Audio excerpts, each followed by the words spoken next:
لقد اللهم صل على محمد النبي الأمي وعلى آله وسلم.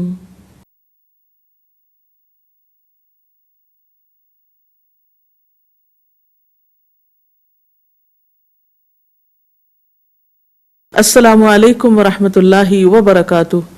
نحمده ونصلي على رسوله الكريم. اما بعد فاعوذ باللہ من الشیطان الرجیم. بسم اللہ الرحمن الرحیم. رب اشرح لي صدری ويسر لي امری واحلل عقدۃ من لسانی يفقهوا قولی. عن ابی موسیٰ یقول قال رسول اللہ صلی اللہ علیہ وسلم اذا مرض العبد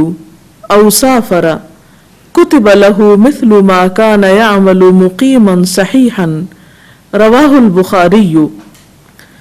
سیدنا ابو موسیٰ رضی اللہ عنہ سے روایت ہے کہ رسول اللہ صلی اللہ علیہ وسلم نے فرمایا، جب بندہ بیمار ہوتا ہے یا سفر کرتا ہے تو اس کا ثواب اسی طرح لکھ دیا جاتا ہے جیسا کہ وہ تندرستی کی حالت میں یا گھر میں عمل کرتا تھا. رسول اللہ صلی اللہ علیہ وسلم کا یہ فرمان انسانوں کے لیے اپنے اندر ایک بہت بڑی خوشخبری رکھتا ہے، اور خاص طور پر ان لوگوں کے لیے جو نیک کاموں میں استقامت اور مداومت اختیار کرتے ہیں. اس سے ہمیں یہ پتہ چلتا ہے کہ جب کوئی شخص کوئی بھی اچھا کام پابندی کے ساتھ کرتا ہے اور مستقل مزاجی کے ساتھ اچھائی کا پابند رہتا ہے، تو نہ صرف یہ کہ دنیا میں اس کا وقت ضائع ہونے سے بچ جاتا ہے، بلکہ آخرت کے اجر کے اعتبار سے جن دنوں میں وہ کام نہیں بھی کرتا تو ان دنوں کا اجر بھی اس کے نامہ اعمال میں لکھ دیا جاتا ہے، اور آخرت میں اس کو اس کی جزا دی جائے گی. پھر یہ کہ اللہ سبحانہ وتعالیٰ کی بے پناہ رحمت ہمیں محسوس ہوتی ہے کہ کس طرح وہ اپنے بندوں کے اعمال کا اور نیک کاموں کا قدردان ہے، کہ جب کوئی بندہ خواہ کوئی کام چھوٹا ہی کیوں نہ ہو لیکن مستقل طور پر کرتا رہتا ہے، اور مجبوری کی وجہ سے اگر اس میں کوئی رکاوٹ بھی آ جاتی ہے تو اس پر اجر کا ہاتھ روکا نہیں جاتا یا نیک عمل لکھنے سے بند نہیں کیا جاتا، بلکہ اس پر اجر ملتا چلا جاتا ہے. رسول اللہ صلی اللہ علیہ وسلم کا یہ فرمان ہم سب کے لیے ایک بہت بڑی خوشخبری ہے کہ کس طرح نیک کام میں استقامت اور مداومت انسان کے لیے فائدہ مند ہے. حقیقت یہ ہے کہ جو شخص کسی بھی اچھے کام پر استقامت اختیار کرتا ہے، اللہ سبحانہ وتعالی اس کے اس عمل کی قدردانی فرماتا ہے، اور جب کسی عذر یا مجبوری کی وجہ سے وہ شخص وہ کام نہیں بھی کر سکتا تو بھی اس کو اس غیر حاضری کی وجہ سے اجر سے محروم نہیں رکھا جاتا، بلکہ ان دنوں کا ثواب بھی اس کے لیے لکھ لیا جاتا ہے جن دنوں میں وہ اس نیک کام کے کرنے سے قاصر رہتا ہے. اس سے پتہ چلتا ہے کہ اللہ سبحانہ وتعالیٰ اپنے بندوں کے حق میں کس قدر مہربان ہے. واقعی وہ الرحمن اور الرحیم ہے. اسے بندوں کی عبادت کی ضرورت نہیں، لیکن جو بندہ شوق کے ساتھ، محبت کے ساتھ، پابندی اور دوام کے ساتھ کوئی بھی نیکی کرتا ہے تو اسے صالحین میں لکھ لیا جاتا ہے. ہم دیکھتے ہیں کہ قرآن پاک میں رسول اللہ صلی اللہ علیہ وسلم کو مرتے دم تک عبادت کرنے کی تلقین کی گئی. ارشاد باری تعالیٰ ہے وَعْبُدْ رَبَّكَ حَتَّى يَأْتِيَكَ الْيَقِينُ، اور آپ اپنے رب کی عبادت کرتے رہیے یہاں تک کہ یقین یعنی موت کا وقت آ جائے.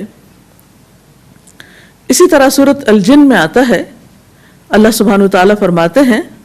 وَأَن لَوِ اسْتَقَامُوا عَلَى الطَّرِيقَةِ لَأَسْقَيْنَاهُمْ مَاءً غَدَقًا،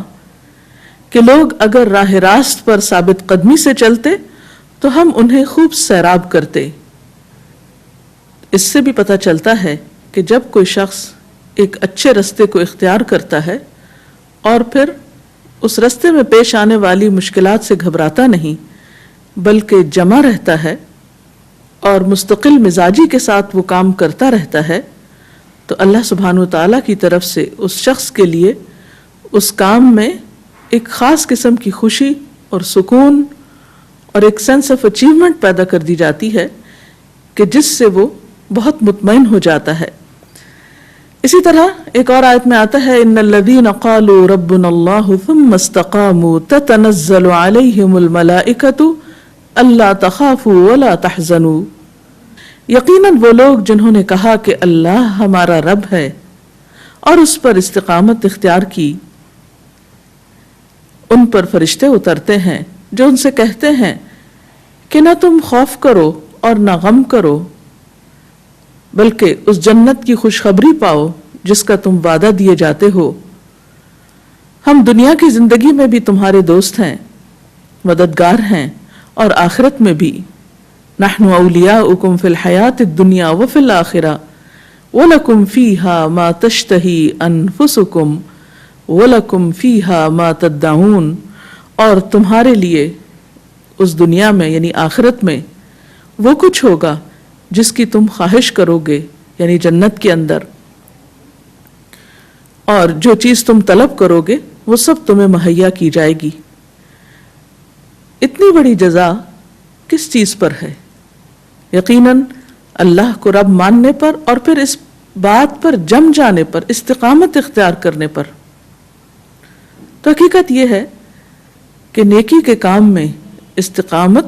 اور جماؤ انسان کے لیے بے شمار کامیابیوں کے راستے کھول دیتا ہے۔ ایسے لوگوں کی اللہ تعالیٰ غیب سے مدد فرماتے ہیں، ایسے لوگوں کے لیے خوشخبری ہے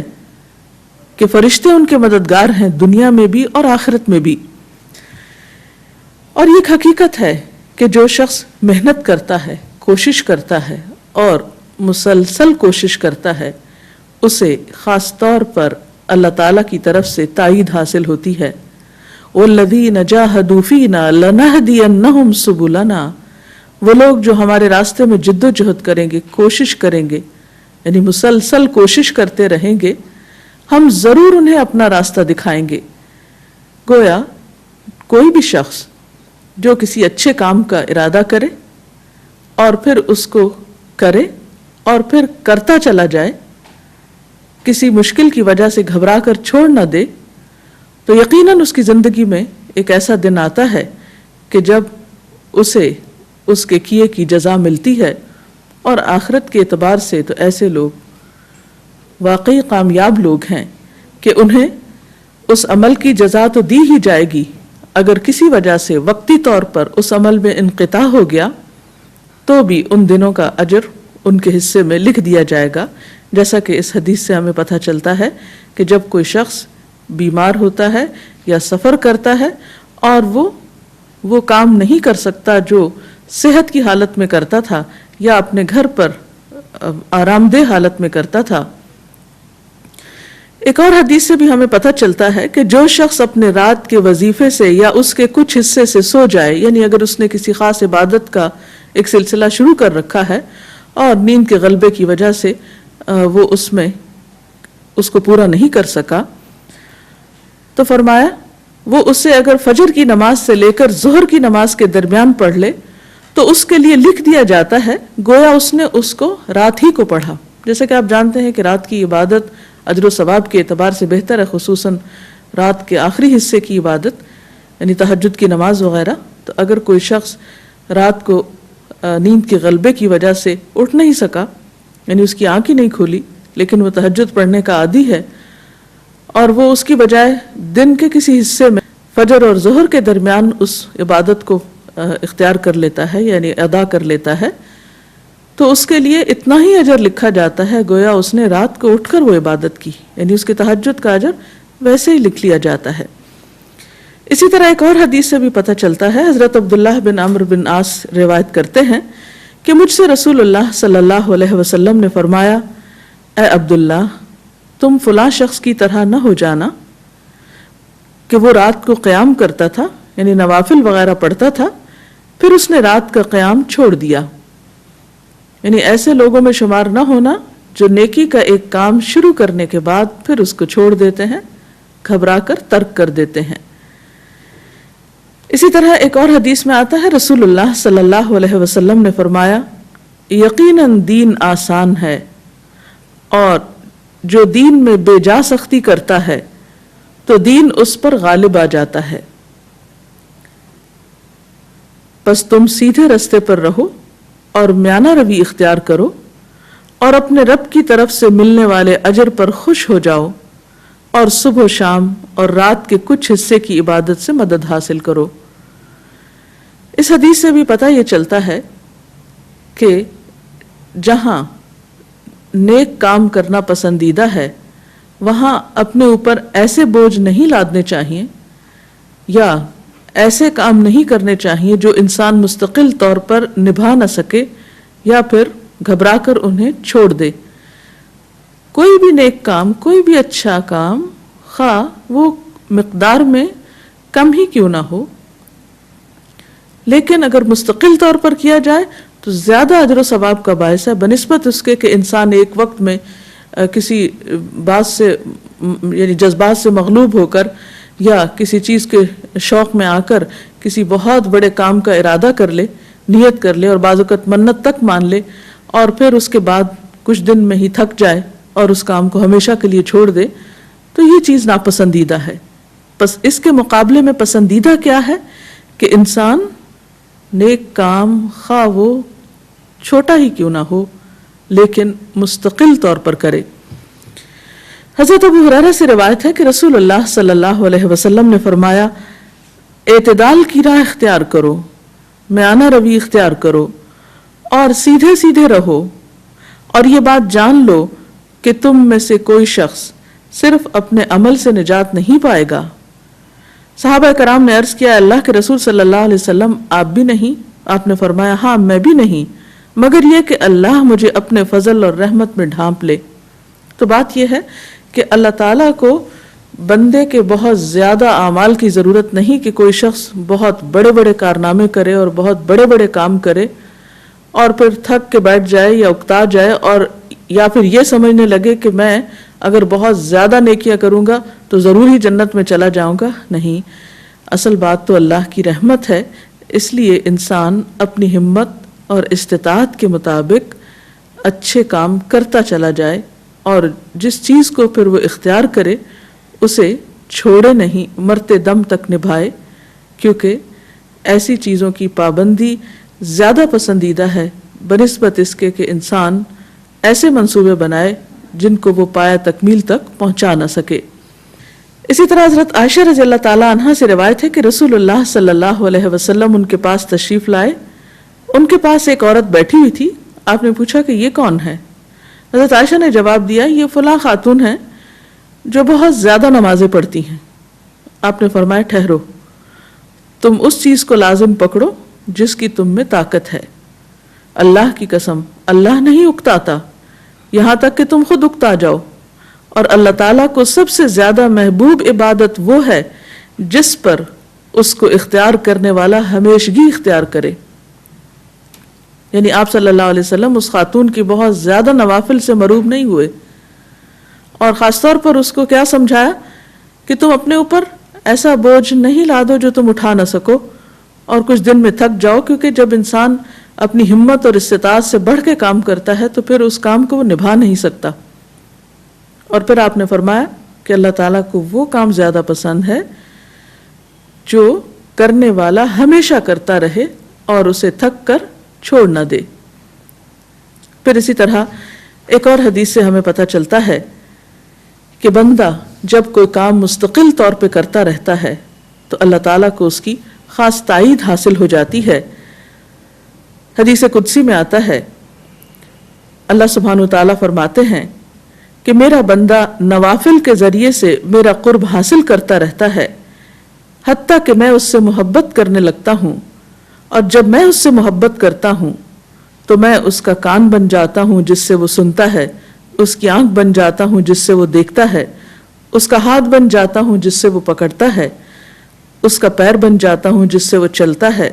اور اگر وہ مجھ سے کسی چیز کا سوال کرے تو میں اسے وہ ضرور عطا کرتا ہوں،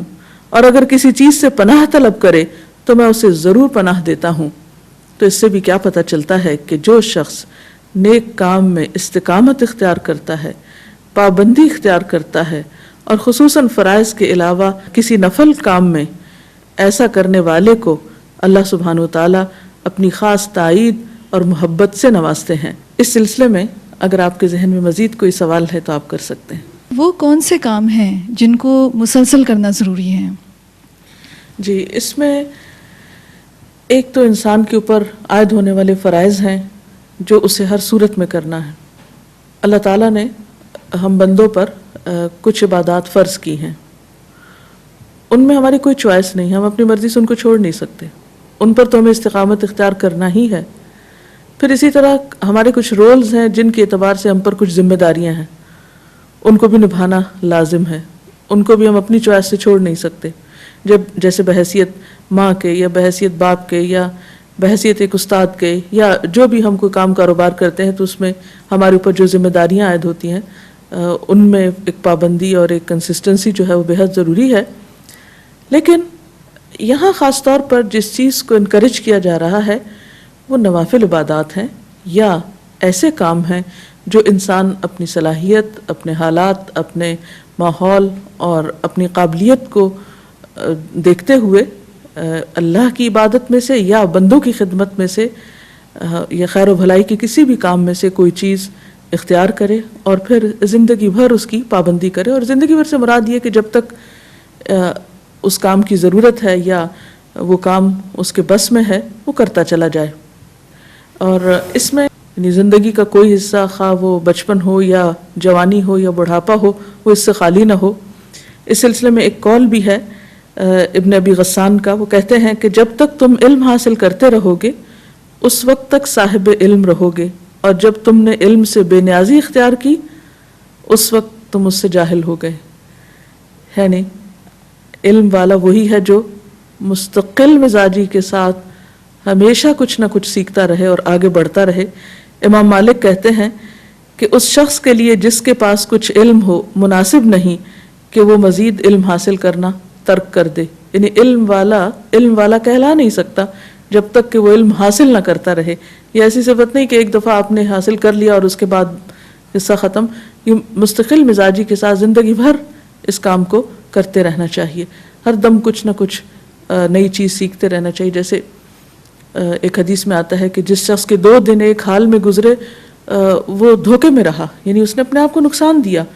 ہر روز انسان خیر اور بھلائی میں آگے سے آگے بڑھنے کی فکر کرے، خواہ وہ تھوڑا سا ہی کیوں نہ ہو۔ تو اس میں آپ تھوڑا سا اگر وضاحت کر دیں کہ استقامت کیسے آتی ہے؟ جی ہاں، ہم سب دیکھتے ہیں کہ استقامت اختیار کرنے کے فائدے تو بہت ہیں، لیکن بہت کم لوگ ایسے ہوتے ہیں جو زندگی میں اچھے کاموں پر استقامت اختیار کریں۔ بہرحال ہم سب کے لیے بے حد ضروری ہے۔ تو سب سے پہلی بات تو یہ کہ کسی بھی کام کا فائدہ معلوم ہونا بے حد ضروری ہے، یعنی کہ جو کام ہم کرنے جا رہے ہیں وہ ہمارے لیے کس حد تک فائدہ مند ہے۔ پھر یہ کہ اس کو کرنے کا ارادہ اور نیت اور پختہ عزم ہونا بہت ضروری ہے۔ پھر یہ کہ اس کام کے لیے اپنے آپ کو اوقات کا پابند بھی بنانا چاہیے، یعنی اس کام کو وقت کے ساتھ باندھ لیں۔ مثلاً رات کے ایک حصے میں کریں گے یا دن کے حصے میں، اور اس کے لیے خصوصاً ایسا وقت کہ جب آپ سمجھیں کہ دوسروں کی انٹرفیئرنس کم ہے یا آپ اس وقت میں یکسوئی اختیار کر سکتے ہیں۔ اسی لیے آپ دیکھیں کہ تہجد کی نماز جو ہے وہ رات کے آخری حصے میں جب سب لوگ سو رہے ہوتے ہیں تو اس میں استقامت نسبت اگر انسان کی اپنی ول پار مضبوط ہے اور اس کو فائدہ معلوم ہے کہ اس نماز کا کتنا بڑا اجر ہے، تو اس میں پھر یہ ہے کہ انسان بغیر کسی اور کی مداخلت کے کام کو مستقل طور پہ کر سکتا ہے۔ ورنہ بہت دفعہ ایسا بھی ہوتا ہے کہ انسان کی اپنی تو نیت اور ارادہ ہوتا ہے لیکن ماحول ایسا ہوتا ہے کہ جو اسے کرنے نہیں دیتا۔ بعض اوقات دوسرے لوگوں کی مداخلت اتنی ہوتی ہے، جیسے گھر کے اندر بھی بعض اوقات بچے، وزٹرز، ٹیلی فونز اور بہت سی چیزیں انسان کو کسی کام پر مداومت اختیار نہیں کرنے دیتی. اسی طرح بعض اوقات وہ کام جو لوگوں کی نظر میں ہوتا ہے تو بہت سے لوگ اس میں اپنے اپنے مشورے دینے لگتے ہیں، یا بعض اوقات ان کی مرضی اور پسند کے مطابق نہیں ہوتا تو اس میں مخالفت بھی شروع کر دیتے ہیں، تو پھر انسان اس سے گھبرا جاتا ہے اور اچھا کام شروع کرنے کے بعد پھر چھوڑ دیتا ہے. تو اس میں کئی ایک چیزیں ہیں، اور اس میں سب سے بڑی چیز تو ہے کہ آپ کا اپنا ارادہ کیا ہے. جس چیز کا ارادہ آپ کر لیں گے، اگر آپ کی اپنے اندر سیلف موٹیویشن ہے تو پھر کوئی آپ کو اور روک نہیں سکتا اور اس میں رکاوٹ آ نہیں سکتی. تو بہت ضروری ہے کہ اپنے لیے اچھے کاموں کے کچھ اوقات مقرر کریں. ایک حدیث میں آتا ہے رسول اللہ صلی اللہ علیہ وسلم نے فرمایا عقل مند شخص کے لیے لازم ہے کہ اس پر کچھ گھڑیاں گزریں، ایسی گھڑی جب کہ وہ اپنے رب سے باتیں کرے، ایسی گھڑی جب کہ وہ اپنی ذات کا محاسبہ کرے، ایسی گھڑی جب کہ وہ خدا کی تخلیق میں غور و فکر کرے، ایسی گھڑی جب کہ وہ کھانے پینے اور دیگر ضروریات کے لیے وقت نکالے. تو اس میں ٹائم مینجمنٹ ایک بہت بڑا فیکٹر ہے کہ انسان اپنے اوقات کو منظم کرے اور جو کام وہ کرنا چاہتا ہے اس کے لیے اوقات جو ہے وہ مخصوص کر لے کہ یہ وقت میرا اس کام کے لیے، یہ وقت اس کام کے لیے. تو اس میں پھر یہ کہ پابندی زیادہ آسان ہوتی ہے، اور یہ کہ آپ کے ٹارگٹس بالکل کلیئر ہونے چاہیے کہ آپ کو کرنا کیا کیا ہے. اور جب ایک کام کو آپ کئی دن تک مسلسل کرتے رہیں، شروع میں اگرچہ مشکل ہوگا لیکن ایک وقت آئے گا کہ آپ اس میں جم جائیں گے، کیونکہ کوئی بھی عادت فوراً پختہ نہیں ہوتی. عادات اختیار کرنے میں ایک اچھا خاصا وقت لگتا ہے انسان کو، اور محنت لگتی ہے. جی، اسی حوالے سے کنسسٹنسی کے حوالے سے میں کتاب میں پڑھ رہی تھی کہ جن لوگوں کی زندگی میں مقاصد ہوتے ہیں وہی لوگ عمل پر دوام کرتے ہیں. تو اس سلسلے میں آپ کی کیا رائے ہے؟ کیا ایک شخص جس کو اپنی زندگی کا مقصد کا پتہ ہی نہیں، کیا وہ اس کے اندر یہ استقامت پیدا نہیں ہوگی؟ ہرگز نہیں ہو سکتی اس کے اندر استقامت، اس لیے کہ مثلاً اگر آپ گھر سے گاڑی لے کر نکلے ہیں اور آپ کو پتہ ہی نہیں کہ آپ نے جانا کہاں ہے، تو آپ ادھر ادھر گھومتے پھرتے رہیں گے آپ. لیکن اگر آپ کو معلوم ہے کہ آپ کو فلاں جگہ پر پہنچنا ہے تو پھر آپ گھر سے لے کر وہاں تک مستقل طور پر اسی راستے اسی ڈائریکشن میں گاڑی چلاتے ہوئے ایک وقت میں وہاں جا پہنچیں گے. تو جن لوگوں کی زندگی میں کچھ واضح مقصد ہے ہی نہیں کہ وہ دنیا میں آئے کیوں ہیں، انہیں کرنا کیا ہے، ان کے فرائض کیا ہیں، ان کی ذمہ داریاں کیا ہیں، ان کے اندر صلاحیتیں کیا ہیں، وہ کس چیز میں زیادہ بہتر ہو سکتے ہیں، تو جب تک اس چیز کا تعین نہ ہو تو انسان کبھی ایک کام شروع کر دیتا ہے، اسے دل اکتاتا ہے تو دوسرا شروع کر دیتا ہے، دوسرے سے تھک جاتا ہے تو ایک تیسرا اختیار کرنے لگتا ہے. تو یہ ایک بہت بڑی حقیقت ہے کہ جب تک ہمارے سامنے ہمارا گول واضح نہ ہو، ہمارے سامنے ٹارگٹ نہ ہو، تو ہماری رفتار جو ہے وہ صحیح ہو ہی نہیں سکتی کسی کام کے لیے جس طرح کی ہونی چاہیے، اور مستقل مزاجی بھی نہیں آ سکتی. تو کوئی بھی کام جب انسان کرے تو اس کا حق دیتے ہوئے اس کو اسی طرح کرے جس طرح اس کے کرنے کا حق ہے. تو اللہ تعالیٰ سے دعا ہے کہ وہ ہمیں اچھے کاموں پر استقامت عطا فرمائے. اس کے ساتھ ہی ہمارے آج کے پروگرام کا وقت اختتام کو پہنچتا ہے. اجازت چاہتے ہیں. السلام علیکم ورحمۃ اللہ وبرکاتہ. لقد من